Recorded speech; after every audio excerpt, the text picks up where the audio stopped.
बोलिए श्री कृष्ण कन्हैया लाल की। मेरे प्यारे भक्त प्रेमियों, भगवान भाव के भूखे होते हैं और भाव यदि आपका सुंदर है तो भगवान आपका रूखा सूखा भी ग्रहण करेंगे। भाव यदि आपका सुंदर नहीं है, भगवान से प्रेम नहीं है, तो 56 प्रकार का भोग भी यदि बना करके आप लगाओगे ना, तो भगवान उसे ग्रहण करने वाले नहीं हैं। बड़ा ये सुंदर एक प्रसंग आता है कि एक संत वृंदावन की तपोभूमि में रहा करते थे। वो बहुत गरीब थे और उन्होंने बाल मुकुंद की एक प्रतिमा को अपने कुटिया में रखा हुआ था और वो जो कुछ भी मांग करके लाते,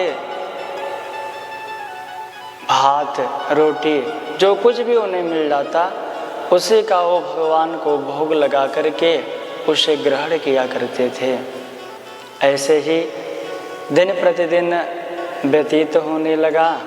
एक दिन एक महात्मा उनके पास में आए और जब महात्मा जी उनके पास में आए तो देखते क्या है कि ये ठाकुर जी को ऐसे ही कुटिया में पधराए हुए हैं।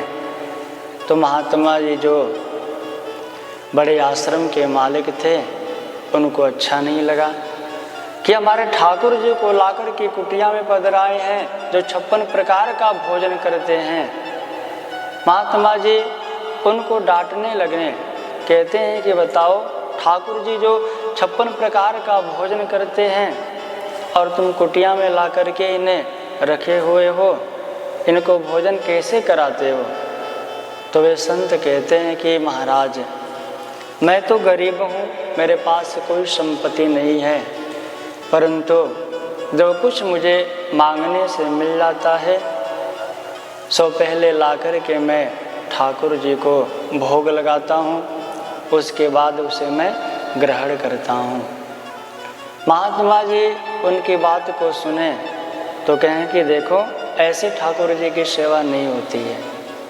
उनकी सेवा हमें किस प्रकार करनी है ये आपको पता नहीं है।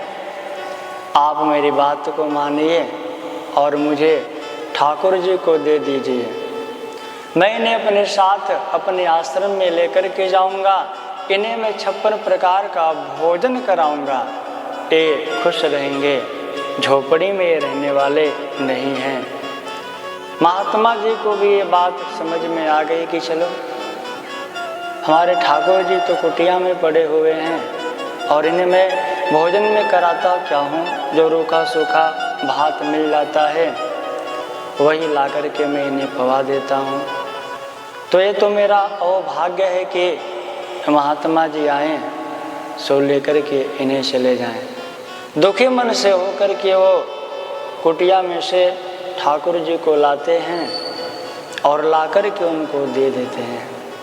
लेकर के महात्मा जी अपने आश्रम में आए, परंतु ये जो संत गुरुजन जो भगवान के अनन्य भक्त होते हैं ना, अब ये ठाकुर जी को तो दे दिए, परंतु एक क्षण वे ठाकुर जी के बगैर रह नहीं पाते हैं। बस उनको पुकारते रहते हैं, आप मुझे छोड़ करके चले गए, मैं क्यों दे दिया? उनके मन में ये भाव चलता रहता। रात्रि का समय हुआ, अब इनको भोजन के लिए जो कुछ भी मिला तो विचार करते हैं कि मैं ठाकुर जी को भोग लगाऊं। देखते हैं तो अरे, मैंने तो ठाकुर जी को दे दिया है, वो तो बड़े आश्रम में गए होंगे, उनको 56 प्रकार का भोजन का भोग लगता होगा, अब वो मेरा भोजन कैसे ग्रहण करेंगे? ऐसा विचार करके वो भोजन नहीं किए और सो गए। रात्रि का प्रहर हुआ, जब ये बड़े आश्रम जो महात्मा जी रहते थे, जिन्होंने ठाकुर जी को अपने आश्रम में लेकर के आए हुए थे, तो रात्रि को इनको भगवान स्वप्न दिखाते हैं कि तो मुझे महात्मा जी की कुटिया से क्यों लेकर के आया? यदि तो मुझे कुटिया में ले जाकर के नहीं पहुंचाएगा तो तुझे कल तेरी मृत्यु निश्चित हो जाएगी। अब इसकी आंख खुली, ये डर गए। उसी समय महात्मा जी ठाकुर जी को अपनी गोद में उठाते हैं और ले जाकर के उन्हें कुटिया में जो संत महात्मा थे उनके पास में ले जाकर के दे देते हैं कि आपकी ही सेवा इनको प्रिय लगती है, मुझसे अपराध हो गया, आप मेरे अपराध को क्षमा कर दीजिए। संत ठाकुर जी को पाकर के बड़े प्रसन्न हो जाते हैं कि मेरे ठाकुर जी मेरे पास में आ गए। वही बासे भात का भोग लगाते हैं, भगवान प्रेम से ग्रहण करते हैं। मेरे प्यारे भक्त प्रेमियों, कहने का तात्पर्य क्या है? परमात्मा भगवान आपके भाव के भूखे हैं, उन्हें आपके संपत्ति से, आपके 56 प्रकार के भोग से कोई लेना देना नहीं है। केवल भगवान आपके भाव को ग्रहण करते हैं। बोलिए श्री कृष्ण कन्हैया लाल की जय।